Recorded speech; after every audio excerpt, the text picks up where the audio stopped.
히브리서 9장 27절로 28절 또 가시겠습니다.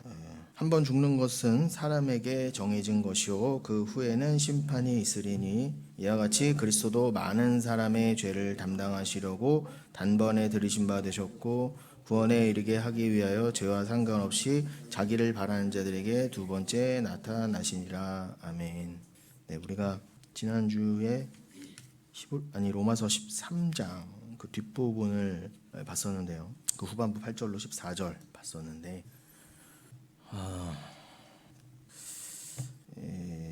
우리가 결국 이것을 어떻게 잘 결론을 맺었었죠? 물론 우리가 시간상 자세히 로마서 13장을 충분히 살펴보진 못했지만 우리가 결론은 냈었지 않습니까? 뭐 늘 내던 결론이지만 결국 지금 뭐 백 집사님도 기도해 주신 것처럼 그거예요. 예. 이걸 해서 선한 사람이 아니란 겁니다. 예. 네가 선한 사람이지 그러니까 이걸 해라도 아니에요. 예. 그런 거가 전혀 관계가 없어요. 뭐 호색하지 마라, 방탕하지 마라, 술 취하지 말라, 음란하지 말아라, 이런 건 여러분 세상 도덕 윤리도 가르칩니다. 예. 초등학교 때부터 선생님이 가르쳐주고 공자맹자가 알려줬었고요. 뭐 동서양 동서고금을 막론하고 모든 사람이 말했던 거예요. 그래서 그런 삶을 아주 충실하게 살아냈던 사람들은 위인이라 그래서 교과서에도 나오고 그 사람들의 말은 대대로 전수가 됩니다. 예수가 하신 말, 또 진짜 주의 종이 한 말, 진짜 설교, 진짜 말씀은 전달되지 않는데 그러한 인간들이 서로 저 사람 참 본받을 만하다, 대단한 인생을 살았다. 교회를 다닌다고 하는 사람들도 그 사람이 정말 예수를 믿었는지 신앙에는 아무 관심 없어요. 그 사람이 가톨릭이 됐던 불교 신자가 됐건 힌두교가 됐건 이슬람이 됐던 사람들이 보기에 참 착한 삶을 살고 돈도 많이 벌고 게다가 존경도 많이 받고 공부도 많이 하고 또 뭐 나라에 큰 기여를 했으면 앞다투어 다 이렇게 존경해주고 그 사람들의 말은 다 전달이 이렇게 교과서로 하다못해 교과서로라도 그죠? 교과서는 물론이요 하다못해 뭐 아무것도 모르는 사람들도 공자맹자는 알고 간디 이런 걸 알잖아요. 아무리 무식한 사람도 전하는 겁니다. 그럼 그런 사람들이 이런 성경 어떻게 읽겠어요? 당연히 예수도 그런 말 했네. 사도 바울도 뭐 같은 말 했네. 이렇게 되는 거죠. 수요일에도 잠깐 언급했지만 그 수레바퀴 밑에서 내지는 또 뭡니까? 그쵸, 대표적인 그 수레바퀴 밑에서 언젠가 언급하겠지만 본인의 자전적 소설이죠. 그 소설을 지은 헤르만 헤세가 그랬어요. 지식은 전달될 수 있지만 지혜는 전달될 수 없다 그랬어요. 그 지혜를 예수를 뜻하고 성경을 뜻하고 한 말인지 모르겠지만 제가 보는 입장에서는 지혜는 절대 전달한다고 전달될 수 있는 게 아니에요. 오죽하면 성경에서 뭐라고요?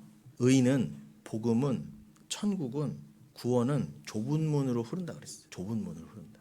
여러분 세상에서는 자 이렇게 살자, 자 공자맹처럼 살자, 뭐 간디처럼 살자, 누구처럼 살자, 누구처럼 살자, 심지어 예수도 예수처럼 살자. 그건 다 넓은 문이에요. 그건 다 알아듣는다니까요. 그리고 다 그걸 흠모해요. 그 돌아다니는 깡패 새끼도 뭐라고요? 그런 거는 좋은 사람인 걸 알아요. 그런데 성경에서 한 번도 그거를 의다 내지는 그것이 구원이다라고 말한 적이 없어요. 헤르만 헤세도 뭐라고 했다고요?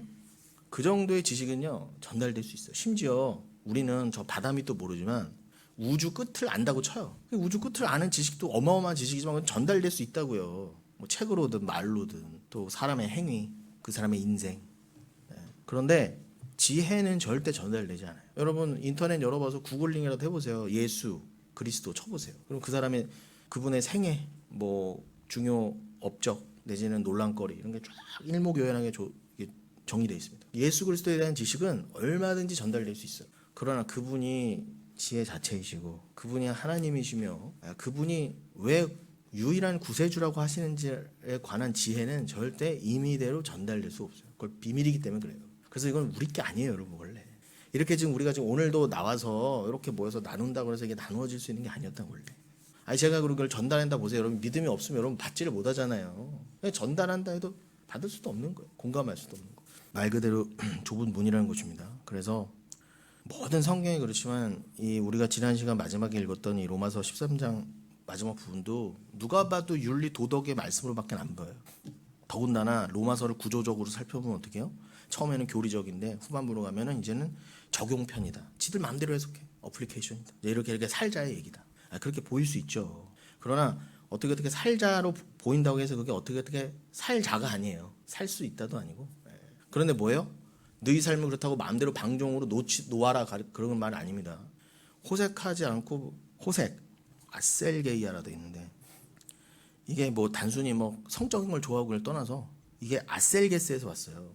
그럼 그거는 이 방종하다는 거예요. 방종. 그런데 여러분 사랑의 오해, 사랑의 반대는 방종이에요. 다. 사랑의 정반대가 억지로 한 율법적 행위인가 동시에 그건 방종이라니까요.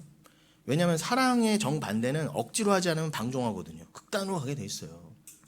그래서 굳이 사도 바울이 호색이라는 말을 쓴 거지. 그럼 호색 있고 여색을 좋아하고 그런 남색을 좋아하고 그런 단순한 성적인 겁니까? 아니에요, 여러분. 계시록 17장 18장에 보면 음녀가 나오죠. 그 음녀가 단순히 호색하는 여자여서 음녀예요? 세상을 다 미혹한다 그러잖아요. 달콤한 포도주를 주고. 그럼 너희는 다 그 포도주 같이 마신 너야 음녀와 하나 된 자다. 그래서 고린도전서 3장이나 6장에서 뭐라고 했어요? 너희가 어떻게 저기 창녀와 한 몸이 되면 그건 간음인과 동시에 그거는 하나 됩니다. 그거 함부로 이거 그렇다고 뭐 호색하지 마라, 음란하지 마라, 단순히 그 얘기가 아니잖아요. 이걸 영적으로 해석해야 된다 그 의미잖아요. 그런 걸 알려주려고 지금 로마서에까지 이런 말을 써놓은 거예요. 그럼 여러분 어차피 이 세상은 다 호색한 자들이에요. 왜요? 다 방종한 자들이거든. 내지는 율법에 꽉 묶여있는 자고. 근데 율법에 꽉 묶여있는 자도 어차피 호색하는 자예요. 왜요? 자기의 쾌락을 위해서 나는 이렇게 율법도 지켜. 난 이렇게 뭐 간디나 이런 사람만큼은 아니지만 나도 나름 착하게 살고 난 심지어 교회 다니면서 장로 권사까지 했던 사람이야. 이게 다 호색이에요, 여러분. 율법주의의 다른 이름이 호색이라니까요. 근데 이건 겉으로는 대단히 뭐 윤리적인 삶을 사는 것 같지만 그거 자체가 또 방종이라니까. 왜요? 어차피 사랑이 반대잖아요. 주님은 어디에만 묶여라? 사랑에만 묶여라. 로마서 13장의 표현을 하면 너는 절대로 빚지지 말아라. 사랑에만 빚져라 그랬는데 딱 엉뚱한 데 빚지고 앉았잖아요. 단순히 어디 대부업체 돈 빌리고 그런 거 떠나서. 그럼 그 사람도 어차피 다 사랑에 실패한 거예요. 어차피 예수와 하나 되는 걸 거부한 거라고요. 예수와만 하나 돼야 되거든요. 예수와만 통해야 돼요. 정을. 그런데 세상과 묶인 다 음녀들 아닙니까? 왜 그래요? 예수가 싫거든요. 예수가 싫을 뿐더러 내가 원하는 걸 예수가 안 주는 것 같아요. 그래서 예수한테 발 담궜다가 또 세상에 발 담그고 나 양다리 삼다리 걸치는 거예요. 그게 방종 아니에요? 그게 뭐 그렇게 대단한 삶입니까? 그게 다 음란한 삶이에요. 누가 감히 손가락질하고 창녀라고 욕해요. 저 영등포 뒷골목에 있는 여자들 손가락질하고. 니들이 음녀야 라는 거를 창녀라는 거 보여주시려고 세상에 직업군으로까지 주신 거예요. 함부로 손가락질 하지 마세요. 그 사람들의 인생에 대해서 여러분 아세요? 정확히? 그렇다고 그렇게 사는 인생이 잘 사는 인생은 말도 아니에요. 제 말은. 판단하지 마세요. 누가 천국 갈지 모르는 거예요. 예수님도 세리와 창녀와 식사하셨어요. 그 말은 네가 내 천국 가족이다 그 뜻이에요. 바리새인과 사두개는 버리셨다니까. 오늘날 교회가 무슨 노래 하고 있어요? 창녀들 못 가요 교회에. 대형 교회 포함해서 뭐 웬만한 교회 못 간다니까요. 다 자기 과거를 숨기거나 뭐 여하튼 아니 근데 과거 숨기고 뭐 세탁하는 거는 걔네들만 그래요? 우리도 그러잖아요. 아닌 척하고. 여러분 제발 그죠? 말씀을 정확히 보셔야 돼요. 단순히 나는 호색 안 했다. 억지로라도 나는 음란하지 않았다. 음란하지 않은 인간이 어디 있어요? 마음으로 다 이미 음란했다 그러는데. 게다가 진짜 음란은 뭐다? 세상하고 어차피 짝했잖아요, 여러분. 과거에도 짝했고 지금도 짝했고 앞으로 짝할 거잖아요. 여러분은 영원한 음료였다는 거 원래. 세상이 너무 달콤해서 스스로 세상을 끊고 자기 부인을 해서 예수님만 사랑해야지 라고 하는 게 실패한 사람들이 그걸 죄인이라 그래요. 그래 너희들은 다 죄인이라 그러는 거야 성경은. 근데 이거 아닌데? 난 창녀도 아니고 세리도 아닌데? 라고 한 게 바리새인 아닙니까? 예수를 거부하고 예수를 죽여버린 거잖아요. 그러니까 세상도 여러분 함부로 방종하지 않아요. 내가 세상에 잘 보이기 위해서라도. 내가 어떤 사회적인 위치가 있고 내가 지금 가진 거를 놓기 싫어서라도 방종하지 않는다고요. 세상도. 말 그대로 문자적 방종을 피한다고요. 그런데 여러분이 복음을 알고 여러분이 나 이미 천국이라는 마음으로 방종에 살 수 있어요? 여기서 진짜 함부로 산다고 한다면 진짜 방종도 모르는 것일 뿐더러 여러분들은 영혼교회 다닌다고 하면서도 그냥 육체적인 방종 정도만 내가 안 하지라는 거에 머물러 있는 거잖아요. 여러분들은 율법주의에서 내가 자유하고 내가 다 내려놨다 싶지만 언제든 그 율법주의의 다른 이름인 다른 표현인 방종에 사로잡힐 수 있다는 거 잊지 마세요. 늘 경계하시라는 겁니다. 여러분 자신을 믿지 마세요. 저도 저를 안 믿는데 호색 그 아셀게아가 어디서 왔다고요? 아셀게스. 그럼 이 모든 뭐 방탕하다, 술 먹다 이런 게 다 뭐에 들어간다는 거예요? 방종에 들어간다. 방종. 방종의 다른 이름이 뭐다? 자기 사랑 아닌가? 자기 사랑. 결국 예수에만 묶이는 게 싫은 거잖아요. 여러분 손을 가만히 얹고 생각해 보세요. 여러분이 뭐 얼마나 그렇다고 부인이 됐어요? 안 됐어요, 여러분. 죽었다 깨나도 안 돼요, 죽을 때까지. 우리는 내가 영교회 성도라면 복음을 알았다면 어떤 삶을 살아야 된다는 거 알면서도 못하는 자들이에요. 그러니까 방종하다는 거예요. 우리는 어차피 다 호색한 자들이에요. 그러니까 서로 비교할 것도 없고 비교할 때 가장 불행해지는 거예요. 누굴 판단할 것도 없어요. 인간은 정말 연약합니다. 아버지가 설교를 들으시겠지만 아버지 얘기를 해도 죄송하지만 저희 친아버지가 아주 건강 체질이에요. 지금도 하면 여러분 43년생 여든 이제 곧 80대 중반인데 뛰어다녀. 매일 조깅하는데 가는데 어느 날 난 힘들어 죽겠는데 요즘 계속 저희 아버지 치과 모시고 다닌다고 일주일에 한 번 꼭 만나거든요. 만난다기보다 옆집이니까 만난다기보다 모시고 나가서 그래 아버지랑 또 언제 이런 시간을 가져보겠나 평생. 그런데 신호등이 막 바뀌려고 그래요. 막 뛰어가. 그리고 기분 이게 치과 치료 잘 되니까 막 펄쩍펄쩍 뛰죠. 이렇게 여기도 펄쩍 뛰어서 올라오고 그러시더라고. 대단한 분이. 건강 관리를 엄청나게 신경 써요. 난 진짜 그 나이에 그렇게 뛰어다니는 사람 처음 봤어. 아이도 근육이 막 이래요 아버지가. 그런데 옛날부터 그냥 나는 이빨도 튼튼하고 그래. 부모님한테 돈은 못 받았어도 나는 건강을 받았다고 하면 이빨도 하루에 3-4번, 4번, 5번씩 하신 분인데 너무 이거를 빡빡빡빡 문들러 잘못 오히려 옛날에 그 새마을 칫솔이라는 게 있었대요. 그걸로 하도 비벼서 잇몸이 오히려 이게 쓸려 내려간 거야. 풍치 때문에 그런 게 아니라. 근데 아버지 제발 이제 연세도 있고 아무리 건강한 사람도 연세가 들면 자연치아가 거의 없잖아요. 지금 뭐 20개 중에 이제만 제가 보니까 4-5밖에 안 남았어. 거의 다 이제 임플란트예요. 그렇게 이빨 관리 하신 분도 수시로 치과 다니고. 그런데 요거 이쪽 몇백 해 드신 지 얼마 안 돼도 이쪽도 몇백 쏙 나갔어. 그래서 그 할부값 되느라고 아주 그냥. 근데 제가 단지 그걸 얘기하려는 게 아니라 이렇게 되는 상황에서도 제가 아버지한테 아버지 이제 절대로 옛날부터 아버지 자기 이빨 믿고 막 오징어 막 탁탁한 거 막 그런 걸 아작아작 먹고 막 제발 그러지 말라고. 평생을 해도 안 되는 거야. 그럼 제가 아버지 의사 선생님도 얘기했고 지금 이렇게 돈이 많이 들어갔고 지금 치료 중이니까 이쪽 아직 비어 있어 이빨이. 그러니까 제발 요때만이라도 드시지 말고 앞으로도 이제 아버지는 딱딱한 거 못 먹습니다. 젊은 사람도 딱딱한 거 함부로 먹으면 이빨 나가는 거예요. 그런데 알았다고 결심해서 절대 내가 족발 안 먹겠다고. 너무 좋아 족발 이런 거 오징어 이런 거. 엊그제 연락이 왔어 어머니한테. 너희 아버지도 족발 사갔다. 그래서 제가 그날 찾아갔어 아버지. 그래서 거의 이제 자포자기 심정을 몰라 이제 아버지는 이제 앞으로 아버지가 다 알아서 하시라고. 근데 족발이 그렇게 좋아. 족발이 또 마약이라고 들었습니까? 난 그냥 그거 좀 이쪽 이빨로 살살살 씹으면 돼. 그렇게 하니까. 여러분 80-90이 돼도요 안 돼요 여러분. 안 돼요. 잔소리 한다고 되겠습니까? 사람 안 바뀝니다. 좋아하는 거 절대 못 나요. 좋아하는 거 아무리 나쁘다는 거 알아도요 좋아하는 것조차 못 나요 인간은. 자기 기호 중독된 거 못 놓습니다. 인간은요 연약해요.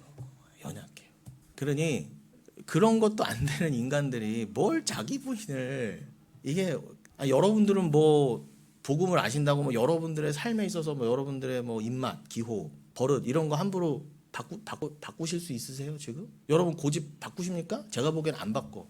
저도 고집 세지만 여러분들도 고집 세면 엄청 세요. 안 바뀐다니까. 근데 저는 기가 막힌 건 뭐냐? 이렇게 단단한 그것도 죄인이 타락한 이 단단한 뭐라고도 표현해야 돼 이게.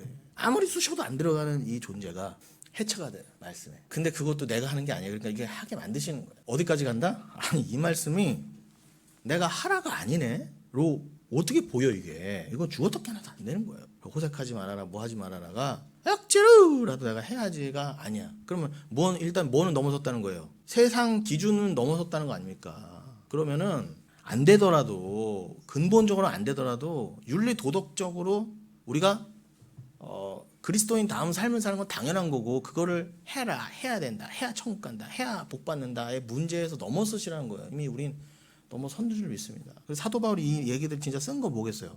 단순히 건강하게 살아라, 어떻게 살아라, 장수해라, 복 받고 살아라 이런 얘기겠습니까? 8절 이하부터 뭐라고 그랬다고요? 피차 사랑의 빛 외에는 아무에게든지 아무 빛도 지지 말라. 남을 사랑하는 자는 율법을 다 이뤘느니라. 교회에서 서로 뭐 금전관계 이런 얘기 하는 게 아니에요. 그런 것들을 포함해서 그런 것들을 가리키는 바 우린 다 빚진 자입니다. 예수께 사랑의 빚을 줬어요. 그럼 여러분들도 서로에게 그 빚만 그 빚으로만 채권 관계를 영적인 채권 관계를 유지하라는 거예요. 근데 그게 단순히 의무가 아니잖아요. 채권 채무는 의무지만 사랑의 채권 채무는 이건 당연한 거예요. 당연한 거. 심지어 뭐 돈 안 갚으면은 저기 깡패들한테 끌려가서 장기 팔리고 이런 정도가 아니라 주님 그냥 날 다 그냥 가지세요. 난 다 당신 겁니다. 난 당신께 다 차압당했습니다. 내 모든 생각, 내 모든 말, 행동부터 해서 다 주님께 묻길 원해요. 주님께 주관받길 원해요. 라는 게 인간 스스로 가당행키나 해요? 불가능합니다. 그러니 함부로 말씀을 안다. 함부로 내가 말씀을 행한다라는 거는 어불성설입니다. 유대인들은요, 그 9절 이하에 간음하지 말라, 살인하지 말라, 그 10계명부터 해서 이거를 어릴 때부터 듣고, 그죠? 외우고, 뭐 10계명만 외워요? 10계명 나와 있는 게 출애굽기 20장하고 신명기 5장이잖아요. 그것만 외워요? 율법 전체를 달달달 다 외워요. 얼마 전 나는 부작천령도 그 부자인데도 공부하면서 율법 다 외웠지 않습니까? 내가 다 행했다 내가. 그런 여러분은 기본적으로 일단 유대인들하고 안 되는 거예요, 여러분. 안 됩니다, 여러분. 유대인들하고도 안 돼요. 근데 대부분의 유대인들이 지옥 가잖아요. 어떻게 하실 거예요? 유대인들이 왜 실패했다?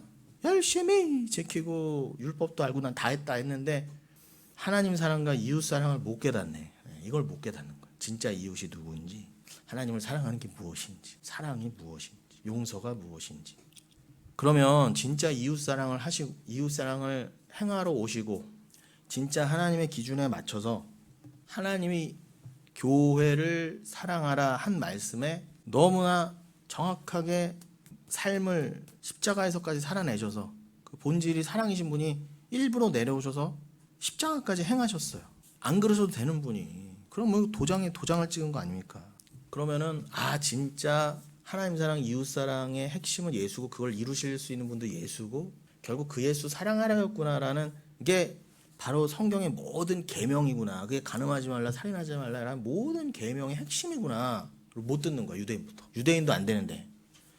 여러분은 뭐가 돼요? 저부터도 안 됐다니까요. 심지어 목사였는데도. 그러니까 더 저주받을 위치 아니었어요? 목사인데도 몰랐다니까요. 그냥 여러분 착하게 사세요. 그리고 좀 대충 산 것 같아도 여러분 교회 오셔서 교회 출석하시고 11조 내고 목사한테 기도받고 장로받고 권사받으면 된 거예요.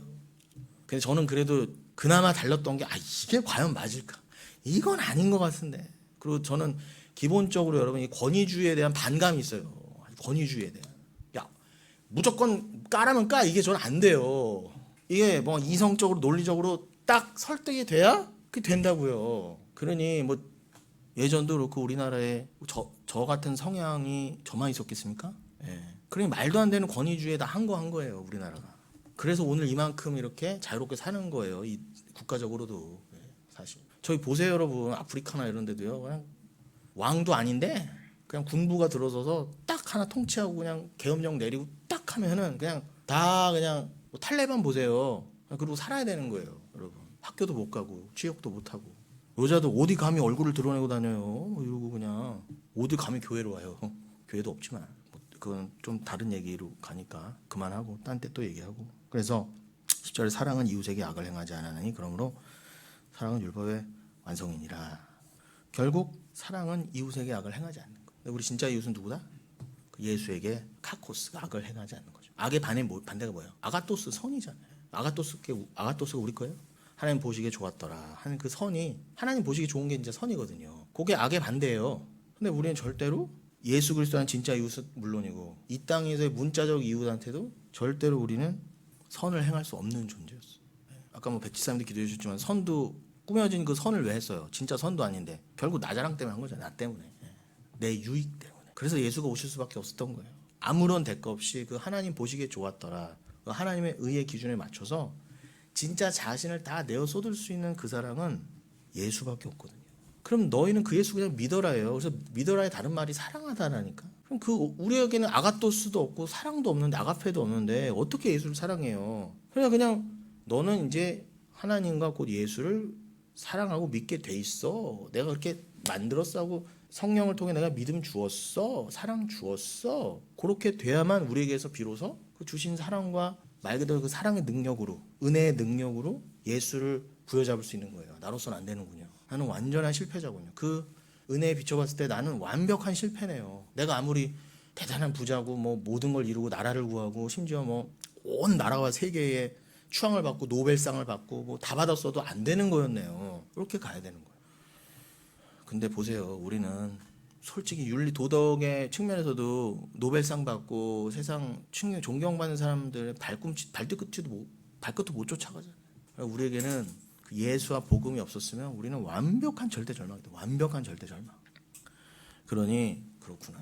이것은 또 강조드리지만 사도 바울이 예수가 주체이셔서 우리로서는 할 수 없을 때 예수가 행하신 일이고 곧 예수에게만 가당하신 말씀인데 그 예수가 너에게 행하신 일을 배워라라는 개념에서 뭐 가늠하지 마라, 호색하지 마라 그런 의미로 쓰였구나. 그리고 그런 모든 것들의 핵심은 바로 나를 사랑하는 방종이구나. 이 방종에서 노연함이 정말 자유구나. 그 자유 주시려고 주가 오셨구나. 방종의 또 다른 이름인 율법에 묶이는 것. 여러분 진짜 사랑에 묶이면 자유롭잖아요. 뭐 해라 하지 마라가 필요 없다니까. 여러분 정말 남편을 사랑하고 아내를 사랑하고 그래봐요. 나 이거 좋아. 그러면은 뭐 계산하고 해야 돼? 없어요. 언제나 이 사람이 뭘 좋아할까? 나는 못 먹어도 이 사람이 뭐가 필요할까? 늘 관심이 그것만 가 있거든. 뭐 나 몇 시에 어디 뭐 가고 뭐 하고 이런 거 말할 필요 없다니까요. 뭐 해줘 이런 말이 필요 없어요. 알아서 해 알아서 사랑하면. 문제는 뭐예요? 사랑이 식었을 때. 여기는 사랑이 다 식잖아요. 여기는요. 그러니까 여기는 진짜 사랑이 없다는 거예요. 여기는 다 가짜라는 거예요. 가짜 사랑. 그러니까 여기는 진리의 세상이 아니다. 여기는 다 엉터리다. 영화도 말하잖아요. 여기는 매트릭스라고. 매트릭스라는 표현을까지 했잖아요. 다 조작된 거다. 맞아요. 여긴 조작된 거예요, 여러분. 가짜 사랑이니까 그냥 진짜 사랑이 없는 곳이니까 진짜 사랑을 배워보라고 다 조작된 곳이라니까 여러분. 쉽게 말하면. 근데 그 주체가 하나님이시라는 거예요. 그걸 모르니까 매트릭스 같은 영화를 만드는 거고. 하나님에게는 선한 아가토스의 의지가 있어요. 그걸로 여기를 가짜로 만들어서 모형을 만들어 보신 거예요. 너희로서는 안 되지를 알게 하시려고. 그럼 여러분 정말 사랑이 완벽하면은 십계명이 뭐가 필요했어요? 가늠하지 마라. 이웃 거를 탐하지 말아라. 진짜 사랑이 있어봐요. 계명 왜 필요하냐고요. 계명 왜 주셨다? 너희는 절대로 스스로 사랑을 못해. 그러니까 사랑을 못하니까 어차피 우리는 누구나 예외 없이 계명을 어길 수밖에 없거든요. 근데 그걸 아무도 죄라고 몰랐던 거예요. 내가 왜 죄이냐? 이렇게. 그러니까 니들은 감옥 갈 죄인 말고 진짜 죄인, 지옥 갈 죄인이야를 증명하시려고 말씀을 딱 주신 거예요. 딱 비추신 거예요. 이렇게. 그렇구나. 그러니까 그래서 내가 죄인이구나. 그래서 내가 죄인. 율법이 없었더라면 너가 죄인인지를 너희가 알지도 못할 뿐더러 죄인의 정의가 안 내리지잖아요. 율법이 없었으면 이거 자체가 없었으면. 율법은 왜 주셨다? 모든 로마서나 갈라디아서의 논리가 너희로 죄인으로 깨닫게 하려고. 더 나아가서 어떻게 해요? 너희를 죄인으로 만들려고 그렇게 되는 거죠. 그렇게까지 가야 로마서 이 13장을 포함한 말씀이 깨달아지고 그때서야 비로소 예수의 필수 불가결한 그 존재와 함께 사랑이 깨달아지는 거예요. 그자가 여기서 이 매트릭스 같은 가짜 조작된 세상에서 이제 풀린 자가 되는 거예요. 그를 승천했다. 하늘이 되었다. 이렇게 하는 거예요. 그래서 여러분들 그걸 깨달았으면 이미 여러분 천국 간 자다 이렇게 되는 거예요. 여기에서는 성경에서. 자, 그러한 맥락에서 그러니 그렇구나. 로마서 지난 시간 본문이었던 로마서 13장의 이 뒷부분을 포함한 모든 말씀은 단순한 국가와 사회, 생활 윤리를 말하는 게 아니라 어떤 어설픈 적용을 말하는 게 아니라 오늘의 묵상, 큐티 이런 거 따위는 하라고 주신 게 아니라 나는 오늘 호색하지 않았습니다. 난 옆에 지나가는 여자 쳐다보지도 않았습니다. 나는 잘 살았습니다. 이따위 거 하라고 주신 게 말씀이 아니라 욥도 그랬죠. 나는 옆에 여자 쳐다도 안 봤다 그러잖아요. 근데 욥을 주님이 하나님이 확 벗겨내서 어떻게 해요? 이 죄인 새끼야 이렇게 만든 거잖아요. 그러면서 중요한 건 11절에 뭐라고요? 11절에 또한 너희가 이 시기를 알거니와 시기라고 그랬죠. 시기를 알거니와 그렇죠? 자다가 깰 때가 벌써 되었으니 자다가 깰 때가 되었다는 지난주 설교의 제목이기도 했습니다. 그러면은 뭘 알라는 거예요? 자다가 깰 때를 알라는 거예요. 말 그대로 나사로가 죽었다가 살아났듯 12살 소녀가 달리다 쿵 하니까 일어났듯 여러분 이제 깰 때가 된 거예요. 이미 깨어났고 이 영적인 시기를 알아라 라는 의미겠죠. 대강만 들어도. 그래 조금 더 자세히 말씀드리면 시기가 뭐로 돼 있냐? 카이로스로 돼 있어요. 카이로스. 단순히 뭐 시간, 시기 이런 문자적인 의미가 아니라 그래서 어떤 시기에 어떤 카이로스, 카이로스면은 우리가 흔히 알고 있는 시간대라는 개념이 크로노스라는 게 있죠. 우리나라 한국어는 그냥 때와 시기 하면 그냥 국어사전적으로 때와 시기다 혼용해서 쓰니까 잘 모르지만 헬라어는 엄연히 성경의 언어, 특별히 코인의 헬라어는 뭐가 구분돼 있다? 일반적인 그런 때와 시기를 말하는 크로노스가 있으면 이 묵시를 한마디로 그 묵시를 말하는 뭐 시간으로 표현할 수 없는 그 묵시, 시간을 초월하는 그 진짜 시간, 그걸 묵시라 그래요. 그걸 카이로스라 그랬단 말이에요. 이제 엊그제 수요일에 했던 게 이제 돌아오는 수요일에 올라가겠지만, 그래서 제가 뭐라고 예를 들어드렸느냐, 제가 자주는 연락 못하지만 영적으로 교제하고 있는 한 형제가 카톡 프로필에 뭐라고 올렸다? 영원한 묵시가 잠시 있는 요 역사와 세상을 비웃고 있다, 조롱하고 있다, 이렇게 올렸더라고요. 자세한 건 수요 거 들어보세요. 제가 형제가 정확히 알고 있구나. 그럼 조롱당하는 건 누구예요? 크로노스라는 거 쉽게 말하면. 요건 그냥 하나님이 잠깐 조작해서, 뭐 조작했다고 표현할까, 모형으로 야 알라 들을 놈만 들어라, 그리고 비밀을 담아서 딱 두신 거예요. 요게 크로노스예요. 요 크로노스를 가지고 카이로스를 깨닫게 되는 자만이 천국이거든요. 그 자는 선택도 있단 말이에요, 이미. 그러면은 제가 수요 때 시편 2편을 들어서 설명해 드렸지만 하나님이 거기서 분명히 비웃으신다 그랬어요. 야, 니들 부자, 거기서 말하는 군왕 부자는 다 우리들 말하는 죄인. 스스로 나는 잘났다, 나는 내가 왕이다, 내가 세상 중심이다, 나만을 위해 사는 그 다 부자들 왕이었잖아요. 그들을 다 비웃으시며 조롱하시며 그랬잖아요. 그래서 뭐라고 하셨다? 2편 마지막을 아들에게 입맞추라. 그건 좀 순화된 표현이에요. 아들에게 입맞추라. 그래야 너희 산다, 이렇게 하셨는데, 그거를 받아서 사도 바울은 고린도전서 16장 마지막에 뭐라고 하셨다? 아들에게 입맞추지 않은 자 다 저주를 받을지어다, 이렇게 돼 있다. 여러분, 아들과 하나 되지 못하고 아들에게 입맞추지 못하고 그 사람을 못 깨닫는 자는요, 여러분, 이 크로노스에서 카이로스를 못 깨닫잖아요. 다 저주예요, 여러분. 이미 저주고, 그거 죽을 때까지 못 깨닫잖아요. 영원한 저주로 들어가는 거예요. 그것도 예정돼 있다예요. 그런데 여기서 11절에서는 뭐라고 그래? 11절 로마서 13장 11절에서도 시기를 보니까 카이로스라고 돼 있다고 그랬습니다. 카이로스. 그러니까 이거는 단순히 우리 보고 야, 일어나! 요 시기를 알람 맞춰놨는데 시간 다 됐다, 요 정도. 아니 뭐라고 이렇게까지 유치하게 표현해야 되나? 그런 게 아니라, 우리가 정말 위로 탁 서서, 그죠? 부활의 때가 이미 가까이 왔구나. 나는 그리고 이미 부활이고 진정한 부활을 덧입을 때가 됐구나. 언제 한 말이다? 2000년 전에. 지금 말해 뭐 하겠습니까? 그때도 묵시에 편입된 역사였다면 지금은요 더한 거예요, 여러분. 절대로 크로노스에 묶여 계시면 안 돼요. 이게 2000년 전 떨어진 얘기라니까. 뭐 가늠하지 말라, 호색하지 말라, 이 말이. 방종하지 말라, 이 말이 이미 2000년 전부터 떨어졌던 말씀이라고요. 최소예요, 여러분. 이게 로마서의 시점만 봤을 때도. 그럼 여러분들은 지금도 그 그리스도가 언제 다시 심판주로 다시 오지 못할 이때에 최소 이때 성도들보다는 더 깨어 있고, 내가 엉뚱한 데 잡혀 있으면 안 되지, 더 나를 돌아보고 이래야 되는데, 인간은 어떻게 된다? 족발도 못 끊어. 그러니 겸손하라는 거예요. 그러니 제발 예수 의지해라. 단 한순간도 놓치지 말고. 그래서 고린도전서 10장 12절에 선줄로 생각한 자 이미 넘어진 거다. 선줄로 생각한 자 넘어질까 조심하라. 여러분은 절대 쓴 적이 없어요. 천국에서 이미 섰지만 여러분 절대 여기서 선 적 없습니다. 그냥 서신 주님 옆에 그냥 이렇게 겨우 붙어 있는 거예요, 여러분. 이렇게 접붙임 당해서 주님이 끊어내시고 그냥 후 불어버리시면 여러분 아무것도 아니라니까. 그냥 여러분들은 아무것도 아닌 불소식이에요, 정말로. 그것만 잊지 마세요. 여러분이 이 말씀이 깨달아진다는 거에만 감사하세요. 이게 못 깨달아진다. 여러분 이재용보다 돈이 많습니까? 뭐 이재명 대통령보다 권력 있습니까? 아무것도 없으면서 쥐뿔. 아니 어차피 1등놀이 아니에요? 다 상대적인 거 아닙니까? 야, 나 몇백억 갖고 있어 해도 몇 조 갖고 있는 이재용 옆에 가면 깨갱하는 거 아니에요? 그럼 그거 가난한 사람이에요. 어차피 실패하는 거란 말입니다. 아니, 뭐가 잘났다는 도대체. 다 그런 거 서로 자랑하고 있고 상대적인 거 같고 절대적인 걸 놓치고 있고. 그런데 하나님이 또 허락하신 게 뭐다? 세상 권세, 그 사단에 잡히는 권세자들이 이 세상을 그렇게 다 조작해 가도록 허락하신 거예요. 서로 그냥 경쟁, 돈, 권력 경쟁하는 게 다인 것처럼. 그리고 아닌 거 알면서도 곧 죽어도 결국은 족발도 못 버리는데 결국은 내 자랑, 결국은 내 유익, 결국은 돈, 내 위치, 권력, 이런 걸 탐하게 돼 있어요, 인간은.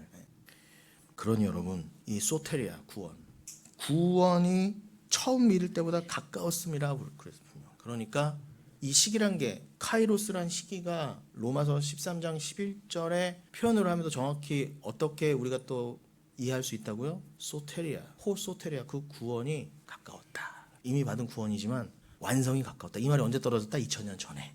그럼 여러분 이거 정말 긴박한 거 아닙니까?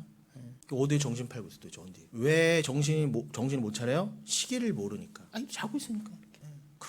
카이로스를 모르니까 졸고 있는 거 아닙니까? 카이로스를 모르니까. 그러면서 이 카이로스와 크로노스를 또 정확히 깨닫기 위해서 우리가 몇 번 나눴었지만 사도행전 1장 7절에 뭐라고 그랬어요?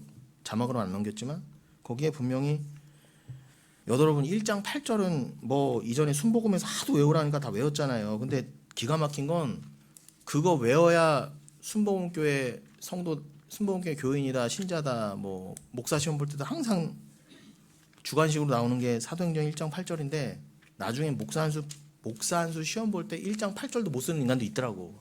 아니 이런 개멍청이가 있어. 그럼 전도사 때부터도 이게 떨어졌다는 거 아니에요, 실력이. 근데 그 웃자고 한 얘기고. 그 사도행전 1장 8절 바로 직전 7절에 뭐라고 돼 있어요? 8절은 뭐 여러분들도 아직도 그냥 쿡 찔러도 나오는 오직 성령이 너에게 임하시면 너희 그죠? 예루살렘과 유대와 사마리아 땅까지 이르러 이 말씀 바로 직전. 이르시되 때와 시기는 아버지께서 자기의 권한에 두셨으니 너희가 알 바 아니요. 언제 다시 오십니까? 야 그거는 예수님이 정말 몰라서 안 알려주셨겠어요? 근데 이거는 그거 신경 쓰지 마. 그거는 하나님과 나만 내가 정하는 문제고 너희들은 증인이 되라 하는 거죠. 증인이 되라가 뭐겠어요? 가서 선교하라는 얘기입니까? 아니에요. 여러분은 그 자리에서 내가 맞다고 믿는 이 자기 부인의 삶을 끝까지 살아라예요. 근데 끝까지 네 스스로 안 되니까 끝까지 예수 붙잡아라. 그게 증인 되는 거야. 그게 땅끝이라니까요. 여러분이 뭐 어디 가실 거예요? 땅끝이라고 선교 간다고 도대체. 아니 어차피 지구는 둥근데 뭐 가고 가면 어차피 만나는데 이렇게 둥그니까 어디 가도 끝이에요. 땅끝이 어디 있어요? 여러분이 계신 곳이 땅끝이라니까. 여러분의 삶의 그 자리가. 그런데 7절에 때와 시기는 하나님만이 아신다 그랬어요. 거기서 때와 시기가 바로 크로노스와 카이로스라고 했죠. 그러니까 여러분 제가 말씀드린 게 맞잖아요. 여기에 그 진짜 카이로스를 알게 하시려고 만드신 크로노스도 다 누구 거다? 하나님이 만드시고 하나님이 이 모형도 만드시고 그럼 말 그대로 크로노스 때가 차면은 이건 다 카이로스에 덮일 거예요. 없어질 거라니까. 진짜 진리인 묵시에게 어차피 다 먹힐 거예요. 그런데 그걸 모르고 막 사는 걸 보고 제가 말한 그 형제는 뭐라고 올렸다? 영원한 묵시가 잠깐의 세상, 잠깐의 카이로스를 조롱한다 이렇게 카톡에나 해놨더라고. 근데 그걸 누가 알아듣겠어요. 근데 그 형제는 거의 못 알아들 거야 하면서도 그냥 올려놓은 거죠. 그렇다고 저랑 그 형제가 친하지도 않아요. 뭐 이렇게 가끔 뭐 연락할 일이 1년에 한두 번밖에 없지만 그래도 뭔가 굉장히 가까이 있고 그 말씀 하나만 카톡 프로필 하나만 봐도 너무 위로를 받는 거예요. 아니, 누군가 있구나 누군가. 말씀이 서로를 위로하는 거지 다른 거 없어요. 그럼 여러분 그 1장 7절에서 뭐라고 그랬다고요? 때와 시기는 누구의 권한이다? 하나님의 권한이다. 이게 다른 말로 권세예요. 이게 엑소시아로 돼 있다니까. 그러니까 카이로스의 권세도 크로노스의 권세도 누구에게 있다? 당연히 아버지께만 있죠. 그러면서 우리가 흔히 읊조리는 말씀 중에 뭐가 있죠? 에베소서 5장 16절에 때가 악하니라 그러죠. 때가 악하니라. 술 취하지 말라 이런 방탕한 것이니. 그래서 뭐라고 했다고요? 세월을 아끼라 그랬어요. 그게 무슨 의미입니까? 그러면 대부분 어떻게 읽는다? 뭐 가늠하지 말라, 방종하지 말, 뭐 가늠하지 말라, 음란하지 말라, 호색하지 말라로 그냥 그 수준으로 문자적으로 읽으면 그것도 어떻게 된다? 새벽 종이 울렸네. 오늘도 어디서 뭐 빨간 가방 들고 어디도 막 똑똑똑똑똑 뭐 이렇게 전도하러 다녀야 되고 내가 아까 뭐라도 해야 될 것 같고. 아니 근데 그 사람들은 그렇게라도 했지. 아 우리는 그런 열심도 안 부리잖아 이제. 아니 진짜 어제도 보면 이제 그 더운데 양산 하나 받쳐들고 도대체 그 여호와 증인들은 거기서 참 대단한 사람들이 진짜. 나도 가끔 시키려고. 들고 나가세요. 이렇게 거기서 서 계세요. 그렇게 방종할 것 같으면 뭐 말씀을 안다고 방종할 것 같으면 여호와 증인 옆에 서서 이렇게 좀 보고 배우라도 오라고. 배울 게 분명히 있으니까 그 사람한테 오해해도 상관없어요. 여호와 증인한테 배우라 했다고 정봉주 목사가 괜찮아요. 저 유명하지도 않은데. 그런데 여러분 그게 세월 아끼는 거예요, 여러분. 내가 세월 아껴 뭐든지 막 그러면은 더한 사람들은 어떻게 읽어요? 돈 벌라는 거구나. 빨리 뭐라도 일찍 일어나서 그렇지? 돈 열심히 벌고 또 11조 열심히 내고 그 정도 수준. 근데 아니에요. 여기에 세월을 아껴라. 세월을 아껴라. 때가 왜 세월을 왜 아끼라 그래요? 때가 악하기 때문에. 그럼 그 악하다는 건 하나님 보시기에 아가토스 선하지 않다는 거잖아요. 그건 지금 하나님 보시기에 절대 선하지 않아요. 아무리 뭐 군사력을 키우고 경제를 발전시키고 뭐 난리 버거질 펴도 하나님 보시기에 영이 다 악한 거예요. 절대 하나님 보시기에 좋은 게 아니야. 그게 뭐의 이유다? 세월을 아끼라는 이유예요. 그런데 세월을 왜 아끼라고 했다? 때가 악하니라. 그 때가 바로 카이로스라는 거예요. 때가. 그러니까 단순히 지금 나라가 개판이고 뭐 세상이 뭐 전쟁통이고 그러니까 그 정도가 아니라 카이로스가 악하다는 게 뭔 말일까요? 카이로스를 아무도 이 크로노스를 가지고 카이로스를 해석, 즉 묵시를 못 알아먹는 거예요. 카이로스를. 그러니까 카이로스를 못 알아먹는 이 세상이 하나님 보시기엔 악한 거예요. 악한 거예요. 그게 가장 악한 거예요. 근데 너희들은 알잖아. 극소주면 알잖아. 그러니까 그렇구나. 그래서 우리는 세월을 아껴야지 이렇게 된다는 거예요. 저기를 알기 때문에 아끼라는 거예요. 억지로가 아니라 해라 하니까 하는 게 아니라 이유를 분명히 알았잖아요. 이성과 논리를 가지고도 이해가 됐잖아요. 아 그렇구나. 하나님 보시기에는 악한 곳이니까. 아까 로마서 13장의 표현을 하면은 구원의 때가 아니죠. 아까 그렇죠. 로마서 표현을 하면 13장 표현은 구원이 심히 가까우니까. 13장 11절 그랬잖아요. 그러니까 세월을 아끼지 않을 수 없는 거예요. 세월을 아끼라는 건 뭐겠어요? 여러분 다 유추하고 이미 다 이해를 하셨겠지만, 그렇죠? 엑사고라조 호 카이로스. 즉 세월을 아끼라는 거는 그 카이로스를 아끼라는 거였어요. 카이로스를 아끼는 게 뭐예요? 너무 소중하잖아요. 당연히 소중한 이 묵시를 깨달는 건 소중한 묵시를 깨달았으니까 무엇과도 바꿀 수 없잖아요. 그러니까 여러분들이 이 세상에서 육을 입고 크로노스의 세월을 살면서 카이로스를 더 깨닫고 카이로스에 더 감격하고 카이로스를 전하는 삶에 매진해야 되지 않겠어요? 그거는 사랑이 있으면 얼마든지 가능한 거잖아요. 내가 아무리 배고파도 누구한테 짜장면이라는 걸 더 사주면서 할 수 있는 거. 그렇다고 내가 저 사람 전도했어요. 나 전도 왕할래요. 나 상 주세요. 이럴 수도 없는 거고. 그런 삶을 살라는 거예요. 여러분 제발. 사랑의 메인 삶. 사랑의 메인 삶. 아니 이렇게 급박한데 이렇게 언제까지 내 중심의 삶에 묶여서 묵시가 곧 오신다는 거를 구원의 완성이 오신다는 거 언제까지 무시하실 거냔 말이에요. 심지어 엑사고라조라는 표현을 썼습니다. 이거는 원래 뜻이 도로사다라는 거예요. 도로사다. 그럼 이게 속량하다는 의미도 되겠죠? 그럼 이게 구원의 의미이기도 하잖아요. 여러분들은 원래 다 시장통에 그냥 버려진 거였어요. 그냥 다시 안 사면은 그냥 마귀의 소유로 끝나거나 버려질 팔자들이었어요. 아까도 창녀를 얘기해서 제가 말하지만 진리는 확실하니까 못할 말이 어디 있어요. 다 자기의 성을 팔려고 시장통에 나와 있는 아고라 시장통에 나와 있는 게 창녀잖아요. 시장에 뭐 팔러 나온 거잖아요. 뭘 팔러 나온 거예요? 자기 성을 팔려고 나온 거잖아요. 그걸 포르네 음녀라 그래요. 성경에서. 그래서 계시록 17장 18장에 그 음녀가 포르네라고 돼 있다니까. 연상되는 게 있죠. 그러면 이게 설교 때 못할 말입니까 이게? 당연히 설교 때 해야지. 여러분 남사스러웁니까? 여러분 뭐가 그렇게 순결하신데요? 여러분 뭐가 그렇게 깨끗하신데 다 내놨단 말이에요. 근데 내놓은 게 창녀만 내놓은 거예요. 시장통에다가. 여러분들 어차피 이 세상에서 여러분들 시간과 인생을 왜 갈아 넣어요? 돈 벌려고. 어차피 여러분 뭐 인력시장에 나가서 꼭 노동자들 뿐만이 아니라 여러분들 다 지금 세상에 여러분 생각과 시간과 열정과 모든 거를 내놓잖아요. 사가세요. 제발 사주세요. 왜요? 돈 벌어먹고 살아야 되니까. 근데 주님은 그 사람들 꽉 묶어두신 거예요. 왜요? 엑사고라조를 배우게 하시려고. 그러면 시장통에 창세기 38장에서 술 취한 유다가 자기 며느리인지도 모르고 창녀를 사죠.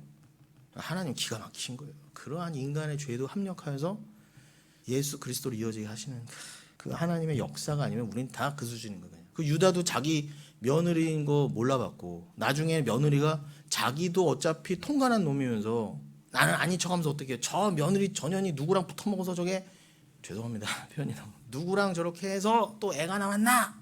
막 아예 그냥 불로 지져 죽여버려라 그랬단 말이야. 제 말이 아니라니까. 누가 그랬다? 이미 얼마 전에 창녀 몸을 섞은 유다가 자기는 거룩한 척하고 저거 죽여라. 누구예요? 우리 모습이에요. 다 유대인의 모습이고 우리의 모습이에요. 그럼 유다는 또 예수를 예표하네. 나 정말 예수님은 도대체 왜 유다를 품어야 되는지 모르겠어요. 유다는 통관한 남자인데. 그런데 그 예수를 설명하시려고 통관한 유다도 사용해서 어떻게 하신다고요? 그럼 영적으로 보자고요. 이거는 무궁무진한 얘기지만 조금이라도 말씀드리면 그럼 유다가 만약에 그 다말을 사지 않았어 봐요. 엑사고라조 안 해봤어 봐요. 그럼 끝나는 거였어요. 호세아와 고멜 생각해 보세요. 고멜이 자꾸 튀어나왔다니까. 애 낳고 또 도망가고 애 낳고 또 도망가고. 3명 애 낳고도 아들 딸 아들 낳는데도 또 도망갔잖아요. 근데 또 엑사오라조 해왔다고요. 호세아가. 야, 그게 하나님이야. 너희는 그냥 시장통에 그런 존재인데 너희가 그걸 너희 다 다시 사오신 거야. 니들 그냥 있었잖아. 그냥 시장통, 세상, 곧 사단과 악마의 손에서 그냥 놀아나다가 뭐 기둥서방이나 내지는 그런 뭐라고 해야 돼요. 그러한 중간에도 그런 사람들 뭐라고 그래요. 옛날에 영화 그 추격자에서 김윤식이 했던 거예요. 그런 역할. 김윤식은 착하게라도 했지. 그런 포주의 손에 잡혀서 절대로 여러분은 도망갈 수 없는 자. 예전에 임권택 감독의 창이라는 영화에서 어떻게 해요? 그 포주가 박상면이 역할했나? 포주가요. 주 1회는 임권택 감독이 의도한 거겠지만 다 옆에 성경책 이만한 걸 끼고 자기 자식들을 데리고 다 교회를 갑니다. 그러니 여러분 예수 제대로 안 믿으면 이렇게 세상이 조롱을 받는 거예요. 정확한 건 뭐예요? 여러분은 엑사고라조 된 거예요. 어디서? 이 말도 안 되는 세상 더러운 세상 통해서 시장 통해서 여러분들은 다 여러분을 내놓고 나 좀 사가세요. 그 누구한테 빌었었다? 세상과 사단에게 나 좀 사가세요. 나 좀 예쁘게 봐주세요. 나 좀 잘 봐주세요. 겉으로 좀 고상해 보이고 안 고상해 보일 거지 조금 그것만 다르지 원칙적으로는 다 그 수준이었잖아 우리가. 그럼 여러분들은 주가 서둘러서 사마리아인에게 찾아오신 거죠. 서둘러서 저 하늘에서 묵시를 뚫고 크로노스로 뚫고 오셨어요. 왜 그러신 거예요? 본인이 시간을 아끼신 거잖아요. 세월을 아끼신 거잖아요. 오실 필요도 없는데 서둘러 오셨어. 왜요? 십자가에 달리시려고. 어떻게 하시려고? 왜 그러셨다? 여러분을 다시 사시려고 여기서. 그 심지어 어떻게 했다? 싹 씻겨내고 흰 옷 입히고 마치 탕자 다시 돌아오니까 그지 새끼 옷 입히고 목욕시키고 가락지 끼우고 송아지 잡아 먹게 한 것처럼 야, 넌 내 거룩한 신부야. 너 그전엔 포르네였거든? 근데 그냥 내가 헵시바 뷸라로 만들어줄게. 너는 가장 순결하고 고귀하고 나의 피로반 흰 옷을 입기에 가장 완벽한. 아니 이게 말이 되냐고요 여러분. 여러분 솔직히 생각해 보세요. 다 여자들 과거 감추잖아요. 왜 감춰요? 특별히 아까 말한 그런 직업군에 있는 사람들은 절대 말 안 하겠죠. 네. 대통령 부인이었던 사람들 절대 나는 그런 사람이 아니었습니다. 그냥 자기는 줄리가 아니라 제니였다고 자꾸 강조하대. 자기는 줄리인 적이 없대. 자기는 무조건 제니였대. 제니가 됐든 줄리가 됐든. 그럼 여러분들이 그걸 그래서 저는 권위주의가 싫어요. 어차피 다 드러나고 알만한 사람 아는데 무조건 아니라고 막 깔아뭉개고 덮으려고 그러고 그 비리 그러려고 자꾸 비리를 낳고 자꾸 그거 덮으려고 응? 색깔로 가져오고 정치적으로 이걸 이용하고 이런 권위주의가 싫단 말이에요. 제 말은. 거기다가 교회는 야합하고 또 정치는 교회를 이용하고 이런 게 전 너무 싫은 거예요. 싫은 건 어쩌라고. 그런데 여러분 승영이는 싫어할 테니까 더 이상 바라지 말아야지. 그런데 말한 것처럼 나의 와이프가 예전에 제니였어. 뭐였든 뭐. 모르면 몰랐지 알았으면 결혼할 수 있어요 없어요? 여러분 그렇게 부끄럽고 불편하세요? 여러분이 생각해 보세요. 결혼 상대자가 모르면 몰랐는데 예전에 그렇고 그런 아주 유명한 세상에서 아주 놀던 애야. 쉽게 말하면 결혼 못합니다. 못합니다. 요즘 그런 거 많잖아요. 결혼하고 났더니 유부남이었거나 그러니까 뭐 결혼하고 났더니 속인 결혼 내지는 결혼하고 났더니 애가 있거나 얼마나 많아요 그런 게. 그래서 속이는 거잖아요. 그런데 예수님은 바보같이 이건 뭐 호구 중에 호구고 바보 중에 바보야. 오셔서 가장 비천에 건지셔서 신부로 만들어주셔. 가장 아름다운 신부로. 지극히 악한 거였는데 가장 보시기에 좋은 걸로 만들어주시는 거예요. 나 진짜 하나님을 이해할 수가 없어요. 이해할 수가 없어요. 지식은 전달돼도 지혜는 전달될 수 없는 거예요. 헤르만 헤세의 말이 맞습니다. 그러니 여러분 그럼 여기가 우리가 시간이 걸리더라도 여기까지 왔으니까 지금 에베소서 5장 지금 뭐 카이로스, 크로노스 이런 얘기하다 그랬죠? 그럼 우리가 어디를 보고 조금씩 마무리 해가야 돼요? 두아디라 교회. 이건 제가 자막을 넘기려고 했는데 깜빡했네. 여기다 적어놓는 바람에. 계시록 2장 21절에 뭐라고 되어 있습니까? 승영이가 빛과 같은 속도로 열어주겠지만 계시록 2장 21절에 뭐라고 되어 있어요? 또 내가 그에게 회개할 기회를 주었으되 자기의 음행을 회개하고자 하지 아니한도다. 그렇게 돼 있죠. 그게 어느 교회한테 주신 말씀? 두아디라 교회. 근데 두아디라 교회가 다 잘했는데 자 시간상 다 잘했는데 뭘 책망하셨어요? 바로 윗절에 20절에서 또 그러나 내게 책망할 일이 있다 그래요. 자칭 선지자라는 여자 이세벨을 내가 용납함이니 그가 내 종들을 가르쳐 꿰어 행음하게 하고 우상의 재물을 먹게 하는도다. 여러분 이세벨은 아합의 와이프였고 아달랴나 아하시아 북이스라엘 그러니까 그렇죠. 아달랴와 아하시아의 또 엄마였잖아요. 남유다의 아하시아는 말고 제가 말하는 거는 이 동일한 이름의 아하시아와 누구요? 그 아달랴라고 하는 딸. 아달랴는 제가 왜 말해요? 아달랴가 남유다에 시집가서 애를 낳는데 걔가 또 아하시아예요. 그러니까 자기 형제의 이름을 자기 아들의 이름에 갖다 붙인 거예요. 그래서 좀 헷갈리는 거예요. 저도 이거 하도 봐도 가끔 또 헷갈려요. 이렇게 하도 이게 왔다 갔다 복잡하고 남유다 북이스라엘 그렇고 이름들이 다 비슷비슷해갖고 그때 하필 또 아합 때부터 여호사밧 때부터 이게 막 남유다가 이렇게 막 끈적끈적 붙어먹을 때였어갖고 오죽하면 열왕기상 마지막 22장에 같이 출정하잖아요. 길르나 라못으로 여호사밧하고 아합이요. 근데 그때부터 혈연 관계 그러니까 뭐죠? 이 서로 막 아들을 사위로 주고 뭐 딸을 며느리로 주고 막 이런 게 막 횡행해갖고 막 콩가루가 됐어. 조고가 꼬였어. 근데 최대한 간단히 설명드리면 이 아합과 이세벨의 직계 자녀 중에 아달랴 있었고 그 아달랴가 또 남자 형제 중에 아하시아라는 사람이 있었지만 그 아하시아와 아달랴의 엄마가 이세벨이고 그럼 그 아달랴는 남유다로 시집가서 낳은 놈이 또 아하시아라는 거예요. 근데 그 아하시아가 금방 또 그 얘기는 나중에 그러니까 아무튼 이 이세벨 그때 그 이세벨 근데 굳이 예수님이 직접 이세벨을 언급하신 겁니다. 그럼 이세벨은 진짜 있었던 인물인 거예요. 역사적으로. 그런데 그럼 이세벨은 가장 그 악독한 여자 아합을 꼬시고 북이스라엘을 딱 전 나라를 그냥 어지러움에 빠뜨리고 우상숭배 만들고 결국 어떻게 해요? 그 남편으로 하여금 열왕기상 20장 나봇의 포도원 그 나봇까지 죽이게 한 그 여자 그 여자가 지금 파묘되고 있잖아요. 계시록에서까지 파묘가 되네. 그래서 지금 이미 지옥에 가 있는 여자를 붙들어다가 예수님이 딱 하니 야 이세벨 알지? 하고 갖다 놓으신 거예요. 여러분 무서운 겁니다 여러분. 이세벨은 요때만 또 파묘됐겠어요? 지금도 지옥에서 구르면서 계속 내 이름 좀 그만 불러 이세벨 마치 김모 씨가 나 줄리안이야 막 그런 것처럼 이세벨 그러면은 이세벨을 니들 왜 용납해?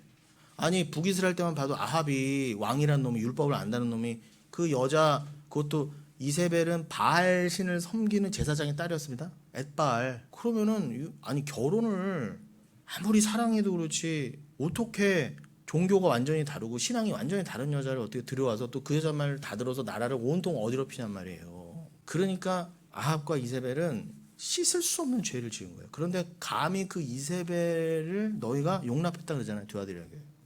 7교회 중에 하나예요. 그러니까 이세벨이 품고 있었던 그 비신앙, 비진리, 묵시를 무시함, 악, 자기 부인하지 않음, 예수를 믿지 않음 이런 겉으로는 교회인데 교회인 척하는데 절대로 본질은 교회일 수 없는 그 교리를 가지고 들어온 그 세력을 이단 세력을 지금 이세벨이라고 칭한 거 아닙니까? 그들이 왜 용납하겠어요? 몰랐거든요. 이게 이세벨인지. 그러니까 다 흐리멍덩했던 거예요. 주의 종이든 성도들이든 이게 지금 뭐 착하게 삽시다. 그러면 그럼 살아야지 하고 넘기거나 누가 체킹도 안 해. 그럼 어디 그런 우리 개혁 신앙에 검증되지도 말씀을 함부로 전합니까? 목사님이니까 그냥 듣는 거죠. 이따위 말이라고 안 좋고. 뭐 목사님이 그러니까 뭐 장로도 뭐고 다 꿀먹은 벙어리야. 아니 그렇게 세상 나가서는 장로라고도 밝히면서도 그 100원 아끼겠다고 그 힘든 사람들을 그렇게 쥐어잡듯하는 그런 인간들이 목사 앞에 가서 다 꿀먹은 벙어리가 돼갖고 야 아멘 하가지고 그렇게 쥐어짠 돈 가지고 목사한테 갖다 바치는 인간들이니 똑같다는 거잖아. 그러니까 그게 뭐 하는 거다? 교회를 꿰어 행음하게 하고 우상의 재물을 먹게 하는 거예요. 잘못된 말씀을 먹게 하는 거예요. 그런데 우리도 다 그 수준이었잖아요. 우리는 뭐가 달랐어요? 저는 거기에 목사였다니까 여러분. 거기에 여러분들 다 아멘했던 자칭 성도였고 그런데 택한 자는 뭘 주셨어요? 회개할 기회를 주신 거예요. 이게 기가 막힌 거예요. 그러나 택하지 못한 자들은 뭐예요? 회개할 기회. 그 회개할 기회가 여기서 기회가 뭐다? 이게 바로 아까 에베소서 5장 16절에서 세월을 아끼라 때가 악하니라 한 것처럼 그 엑사고라조가 그저 재해석하면 속량하다 라는 뜻이고 직역하면 도로사다인데 그걸 조금 더 그 원래의 사전적인 의미로 보면 뭐다?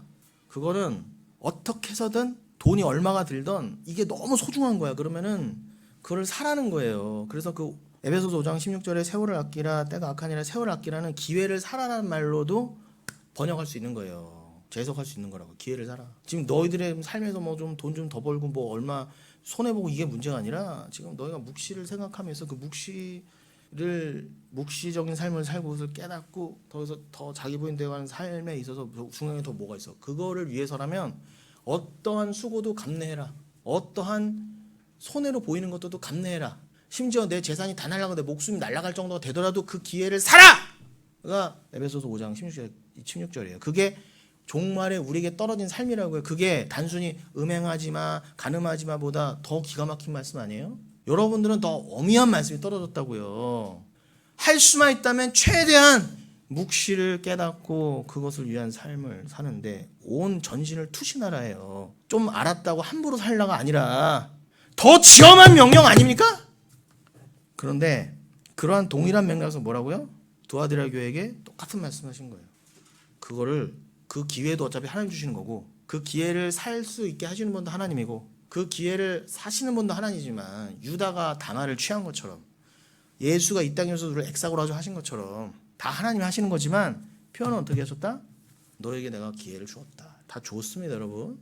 음행을 회개할 기회를 주셨어. 자기 부인 해라 좋게 말씀하셨어. 이세벨까지 보여주셨어. 말씀도 다 주셨어. 전봉중 목사까지 동원해서 다 전하셨어. 할 말이 없어. 이제 못 하나 먹으면 이제 영원히 여러분들 이제 아고라 시장 통해서 영원히 여러분을 팔아야 돼요. 영원한 음료가 되는 거예요. 각오하십시오. 말씀을 좀 마무리하겠습니다. 오늘이 무슨 날이에요? 4월 초파예요. 오늘 윤동주 얘기 내가 하려고 엄청 공들였는데 지난 시간에 윤동주 얘기 잘 못해갖고 이거를 원래 지난주 한번 한 거 가지고 딱 해야 이게 효과가 좋은데 너무 아쉽습니다.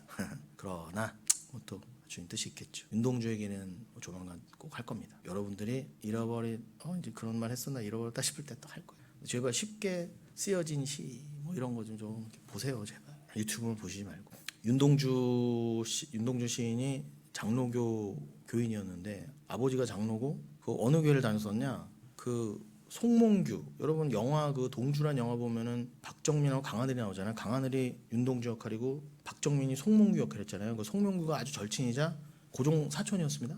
그런데 또 동갑이야. 그래서 연세대 연희전문학교도 같이 들어가고 또 일본도 같이 유학 가고. 근데 일본은 송몽규가 조금 더 머리가 좋았나 하면 좀 더 그랬나. 원래는 윤동주도 도시샤 대학을 가고 싶었는데 처음에 못 가죠. 나중에는 가지만 아무튼 그래서 립교 대학을 가는데 여하튼 일본 유학도 같이 가. 그래서 나중에는 후쿠오카 쪽 형무소도 같이 들어가요. 그리고 뭐 바닷물 식염수 이상한 주사 맞다가 들어간 지 2년도 안 돼서 그 팔팔했던 젊은 애들이 윤동주가 먼저 죽고 해방 불과 6개월 앞두고인가 죽고 그러고 나서 3주 뒤에 송몽규가 갑니다. 그런데 그 송몽규의 아버지가 목사였어요. 그래서 그 목사가 어느 목사님이 그 아들 다 유해 이렇게 수습하러 와서 얼마나 이게 속이 답답했겠어요. 그 아들이 죽은 원인도 모르고 타국에서 일본 놈들의 손에 죽었어. 다 태우고 유골함에다가 유골을 탁 빻는데 뼈가루가 튀는 거야. 내 아들의 뼈가루를 일본 놈들의 땅에 한 가루도 남길 수 없다. 그래서 그 흙 다 퍼왔잖아요. 근데 이건 그냥 여담으로 드린 말씀이고 그만큼 윤동주의 아버지가 장로님. 그럼 윤동주는 그 송몽규의 아버지가 하신 교회의 성도였어요. 그리고 윤동주의 또 가장 절친이 누구였습니까? 송몽규 말고도 여러분 잘 아시는 문익환 목사였잖아요. 근데 문익환 목사는 하도 이제 사회 운동하는 목사여서 여러분들이 특히 보수 계열에서 엄청 싫어하겠지만 그 문성근 씨의 아버지 아닙니까? 문익환 목사하고 맞죠? 문익환 맞나? 왜 그 이름이 갑자기? 예? 맞죠?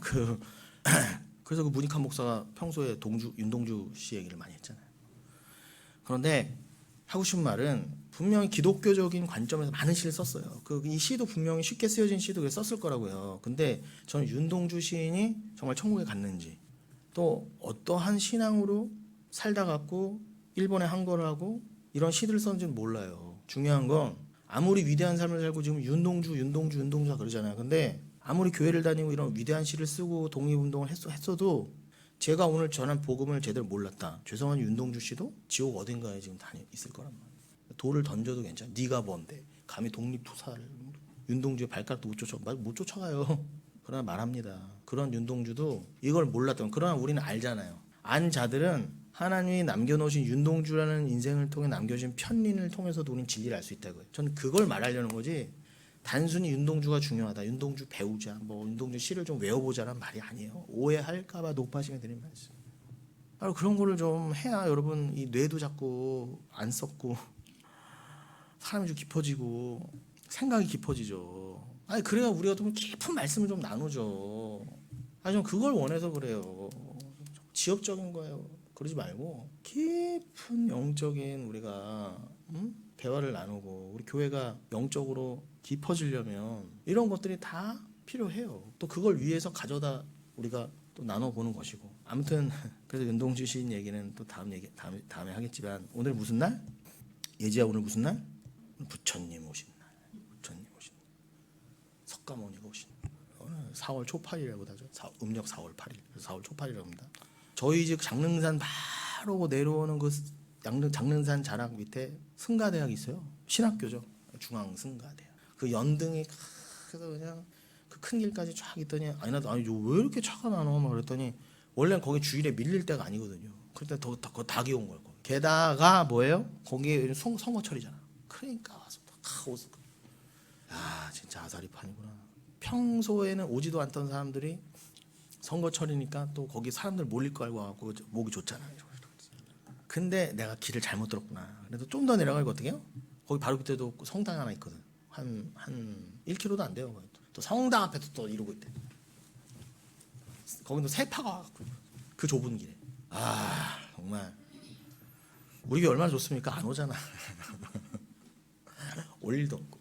이런 교회 따위는 올 필요 없다. 여러분 그러나 진리는 그 사람들의 몰리는 곳에 있는 게 아니에요. 그걸 말하고 싶은 동시에, 그런데 그 겉으로 보이는 그 넓은 문으로 보이는 그 불교조차도 예수가 없어서 그렇지, 그들도 기독교적 진짜 진리를 거기에 합일되지 못해서 그렇지 근처에는 갔던 애들이에요. 극소수라도. 그래서 오늘 4월 초파일이니까 옷만이 밤매운만 말씀드리면 전에는 나무 관세음보살 얘기했으니까 오늘은 옷만이 밤매운. 그죠? 관세음보살의 그 자비를 상징하는 6가지 주문이죠. 그래서 애들 자꾸 주문해도 방언하듯이 하는 거예요. 옷만이 밤매, 옷만이 밤매. 그럼 이 뜻도 모르고 계속 하는 거죠. 방언입니다, 여러분. 얘네는 그래도 뜻을 알고 하거나 내지는 뜻을 몰라도 정해진 걸로 그래도 옷만이 밤매, 옷만이 밤매 했지. 우리는요, 랄랄랄랄랄랄랄 했다가 로로로로로 했다가 수준이 낮아도 너무 낮으니까. 근데 그렇게 제대로 하는 옷만이 밤매움도 왜 했다? 원래는 오 연꽃 속의 보석이여라는 그 산스크리트어를 말한 게 옷만이 밤매움이다. 옷만이 밤매움.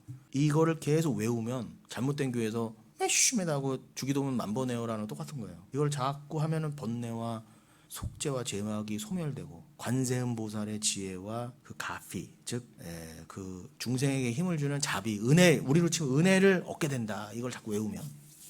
그리고 어떻게 모든 소원이 성취된다. 그래서 오늘 저기 종로 쪽에서도 난리 났더라고요. 제가 거기 율곡로 이쪽 언제 또 율곡이 하겠지만 율곡로 이쪽 삼청동 요 길을 좋아해서 그렇게 종각에서를 걸어 많이 올라가는데, 때로는 힘이 남아돌면 좀 이렇게 청계천으로 해갖고 이렇게 조계사도 난리 났더라고요. 네, 뭐 지금 이제 난리 다 옷만이 밤매부터 이제 난리 났겠죠. 남아 간세한보살부터. 그런데 여러분 그렇게 보여도 그들 중에서 그게 우리 단순 교회와 비교해서 교회가 낫다 이런 것도 없을 뿐더러, 아니 보세요 밑에, 아니 승가대학 가서 이러는 거나 가톨릭 가서 이러는 거나 교회 오늘 또 교회 와서도 이러고 있네, 큰 교회 가서도 이러고. 아니, 뭐가 달라요? 그것만 봐도 같은 거지. 다 세상과 야합한 거 아닙니까? 그런데 여러분 이들은 옷만이 밤매움을 왜 자꾸 외운다? 깨끗한 지혜, 그걸 보석이라고도 표현했죠. 그 깨끗한 지혜가 연꽃 속에 있듯이 우리 안에 뭐가 있다? 원래 불성과 자비가 있다는 거예요. 부처가 주신 원래 불성이 있다는 거예요. 그거를 잘 깨달아 성불하면 된다. 그걸 위해서 옷만이 밤매면 자꾸 외우라는 거예요. 그럼 우리 근본 기독교와 뭐가 달라요? 우리 안에는 죄밖에 없어요. 불성이 있긴 뭐가 있어요? 보석이 있긴 뭐가 있어요? 연꽃 안에 보석이요? 말 같지 않은 소리 하지 말라고 그랬어요. 그런데 왜 자꾸 당신은 연꽃 속의 보석이 똑같은 거 아니에요? 부터 해갖고 여러분 원래 귀한 존재입니다. 부터 해서 옷만이 밤매면 뭐가 다르냐? 롤롤롤 이렇게 소원 성취됩니다. 기도하세요. 복 받습니다. 전혀 다를 바가 없어. 명심하십시오. 우리 안에 원래 지혜가 없었어요. 착각하는 거예요. 지혜는 성령이 주셔야 돼요. 그리고 그 성령은 택한 자만 하나님이 주시는 거예요. 우리에게는 어떠한 가능성도 없었어요. 이들은 저기 그런데 어디 티벳 불교 같은 데 이렇게 경전통 같은 거 다 이렇게 걸어놨죠. 그 다큐멘터리 보세요. 이렇게 쓱 훔치고 가요. 그러면 한 경전 한번 다 읽은 거예요. 그때도 온만이 반매음이 쓰인다니까요. 온만이 반매음, 온만이 반매음. 경전 이렇게 쓱 한번 돌리면 그 읽은 거야. 우리 치면 뭐예요? 성경 일독했다 이렇게 되는 거예요. 가성비 뛰어나지 않아요, 여러분? 여러분, 뭐 몇 번 읽었다 자랑도 마시고 걔네는 온만이 반매음하고 몇 번 가서 돌리면 금방 백도하는 거예요. 그걸 쳐준대잖아요. 어떻게 경쟁하시려고 그래요? 1년은커녕 평생에 한 번도 안 읽는 분들이 제발 우리는 불교에도 안 됐어요. 수준이. 그러니까 다들 정신 차리시고 진정한 가피. 불교에서 말하는 그 가피. 그거는 원래 그리스도만이 주실 수 있는 은혜였어요. 그 은혜는 뭐다? 오늘 우리가 배운 주제대로라면 그 예수가 오셔서 묵시의 주가 묵시의 비밀을 가지고 오셔서 카이로스를 뚫고 오셔서 카이로스의 비밀을 가지고 크로노스에 살고 있어서 영원히 여기에 갇힐 수밖에 없었던, 그냥 저 시장통 저 매음굴에 영원히 갇힐 수밖에 없었던 우리를 위해서 오셔서 그걸 건네줌으로, 그걸 건네줬다는 건 뭐예요? 자기 생명을 내줬다는 거예요. 그러면 우리를 도로 사신 거예요. 엑사고라 주신. 이거를 여러분들은 이제 더더욱 이 썩어져가는 세상 가운데 때가 심히 가까웠거나 그 카이로스로 완성되고 모든 것이 드러날 그때가 심히 가까운, 크로노스가 다 도말될 때가 심히 가까운 하나님의 비웃으심과 하나님의 조롱이 극에 달했으면 알고, 혹시라도 좀 멀리 가 계신 분 있으면 돌아오세요. 정신 차리십시오. 기도하겠습니다.